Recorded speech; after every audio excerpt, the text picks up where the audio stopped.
financira čak i Al-Qaida. Danas terorističkih kampova i ovdje ima, ambasade u Sarajevu uskoro se pale. Naše Efendije u akciji će im čuvat žale. Neko njegov neće stradati 100%, jer svoje dijete je on u inostranstvo poslao. Vehabije nas okupiraju, to je nešto novo, al u ratu sam naučio da duga brada ne znači dobro. Isti si četnik s kratkim tolama, sad si muslimana, nedavno bio na drogama. Islama se boje šta treba da se dogodi, sad nam i hođa o politici u džamiji govori. Dosta je rata i neću da se ponovi, neću da me strah i nesanica progoni. Moram baš da pričam, bacit će mi sihre, to je njima sekunda i lagano poput igre.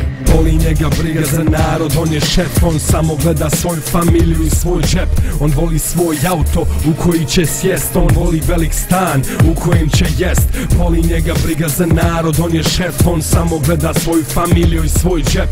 On voli svoj auto u koji će sjest, on voli velik stan u kojem će jest. Ja sam iskren momak i vjerujem u Boga, al ti si običan čovjek i daleko od toga. Prije si bio jak i na iskrenom putu, al sad si običan lopov, izgubio si rutu. Strah me brate kada vidim gdje živim, komšija naoružan kroz zavjesu mi viri. Čeka priliku dobru i da me smakne, svi su u prošlosti, spominju godine ratne. Sjećam se ljutih bradatih popova koji su narod pozivali u rat ispred topova. Sjećam se kad su krali na kamion u tovar, znam dobro kad su zapalili Vukovar.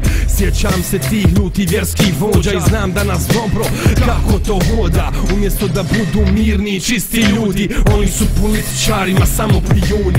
Boli njega briga za narod, on je šef, on samo gleda svoju familiju i svoj džep.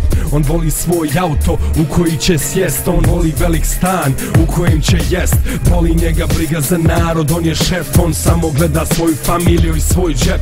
On voli svoj auto u koji će sjest, on voli velik stan u kojem će jest. On voli svoj novčanik i samo keš, i boli njega kurac za tebe jer on je šef.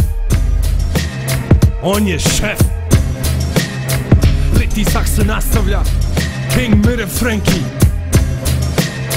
Yeah.